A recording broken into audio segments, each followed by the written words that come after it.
একটি ঘনকের পার্শ্বতলের ক্ষেত্রফল 256 বর্গমিটার। ঘনকটির আয়তন কত? ঘনক বলতে কিন্তু লুডোর ছক্কা বোঝায়। লুডোর ছক্কার মোট কিন্তু 6টি তল, কিন্তু পার্শ্বতল আছে 4টা, অর্থাৎ চারদিকে চারপাশে 4টা তল আছে।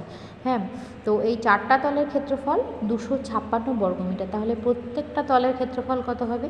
256/4। যদি আমরা ভাগ করি তাহলে পাবো 64 বর্গমিটার এক একটা তলের ক্ষেত্রফল। এবার এক একটা তল কি বলতে কি বোঝায়? বর্গক্ষেত্র বোঝায়। তাহলে ঘনকটির বাহু কত হবে? ঘনকটির বাহু হবে √64 মিটার, অর্থাৎ 8 মিটার। অতএব ঘনকটির আয়তন হবে বাহুর কিউব, অর্থাৎ 8-এর কিউব, মানে 3টা 8 গুণ করতে হবে, 512 ঘন মিটার।